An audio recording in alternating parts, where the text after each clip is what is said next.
بسم اللہ الرحمن الرحیم۔ میرے مذمت سے کیا ہوگا؟ ناظرین کرام، ایک شخص جو بذام خود ایک مجدد اور 1300-1400 سال سے علماء کرام نے، فقہاء کرام نے،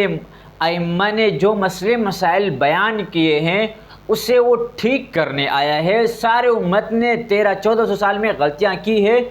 اور وہ اسے ٹھیک کرنے آیا۔ آپ سنیں۔ میرے کام کی نوعیت یہی ہے کہ اس میں کچھ حصہ تو موجودہ مذہبی فکر پر نظر ثانی کا ہے، ان کی ری انٹرپریشن کی ضرورت ہوئی جہاں کہیں غلطی ہوئی تھی، تو ہمارے کام کی نوعیت ان دونوں عنوانات کے تحت بیان کی جا سکتی ہے۔ اس کا ایک بڑا حصہ تعبیر نو ہے اور ایک حصہ وہ ہے جس کو آپ اجتہاد بھی کہہ سکتے ہیں۔ لیکن جب بات آئی اپنے آقاؤں کے خلاف بولنے کی، بات آئی گرم پتھر پر پاؤں رکھنے کی، بات آئی ان اپنے آقاؤں اور یہود و نصارہ کے پلیٹ فارم اور لڑی سے نکل کر مسلمانوں کے اور مجاہدین کے لڑی میں کھڑے ہونے کی، تب حضرت کے پاؤں پھس لی اور کہنے لگے کہ میرے مذمت سے کیا ہوگا۔ آپ سنیں۔ کرنے سے کیا ہوگا اور میری مخالفت کرنے سے کیا ہوگا اور میرے مذمت کے الفاظ سے کیا ہوگا، اس پر مجھے یہ بتائیے کہ میرے دو لفظ مذمت کے کہہ دینے سے کیا ہوتا ہے؟ تو میں بتاتا ہوں آپ کے مذمت سے کیا ہوگا۔ اللہ تعالیٰ قرآن میں فرماتے ہیں، بسم اللہ الرحمن الرحیم، لا یکلف اللہ نفسا الا وسعها، کہ مجھے اور آپ کو اللہ تعالیٰ نے اتنے کا مکلف بنایا جتنا میرے اور آپ کے وسعت میں ہے، میرے اور آپ کے قدرت میں ہے۔ مجھ سے اللہ تعالیٰ یہ ہرگز مطالبہ نہیں کرے گا کہ بھائی آپ نے 7 لاکھ 10 لاکھ 5 لاکھ فوج غزہ میں کیوں نہیں اتاری، یہ بھی نہیں کہے گا کہ 20 فوجی کیوں نہیں اتارے۔ اللہ تعالیٰ مجھ سے یہ نہیں پوچھے گا کہ آپ نے شاہین 3 کیوں نہیں چلائی، آپ نے غزنوی کیوں نہیں چلائی۔ اللہ تعالیٰ یہ نہیں پوچھے گا آپ نے F-16 F-35 اور J-17 تھنڈر اڑا کر وہاں پہ بمباریاں اسرائیل پر کیوں نہیں کی، اس لیے کہ میرے قبضہ قدرت میں نہیں ہے، میرے وسعت میں نہیں ہے، تو آپ سے بھی اللہ تعالیٰ یہ مطالبہ نہیں کرے گا۔ لیکن اللہ تعالیٰ نے آپ کو ایک مائک دیا، اللہ تعالیٰ نے آپ کو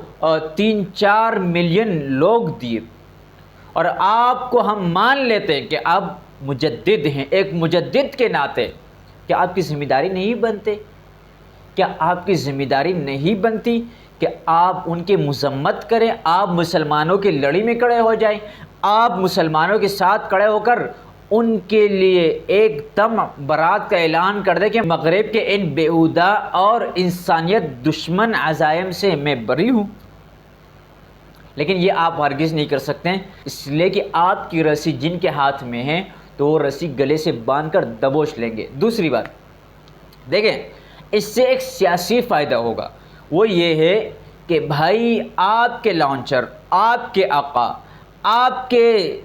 آپ کی رسی جن کے ہاتھ میں ہے، اگر وہ دیکھیں گے کہ بھائی یہ جو ہمارے اپنے پٹو ہے، ہمارے اپنے لوگ ہیں، ہمارے اپنے پالے ہوئے لوگ ہیں، وہ جب ہمارے خلاف بولنے لگے تو دیگر مسلمانوں کی 2.5 ارب مسلمانوں کی کیا کیفیت ہوگی؟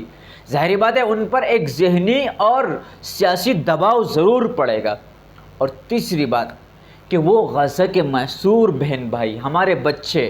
ان کے لیے ہوا کا ایک ٹھنڈا جھونکا ہو سکتا ہے کہ بھائی مسلمان ہمارے ساتھ کھڑے ہیں، مسلمان علماء، مسلمان مجددین ہمارے ساتھ کھڑے ہیں،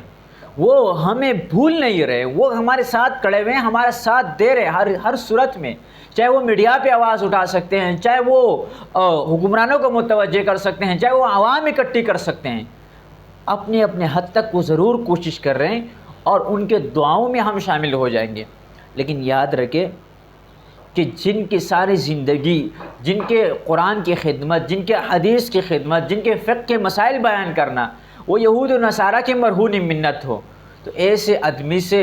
کوئی ہم یہ امید لگا لیں کہ یہ ان کی لڑی سے نکل کر مسلمانوں کی لڑی میں کھڑا ہو جائے گا، یہ خیال است و محال است و جنو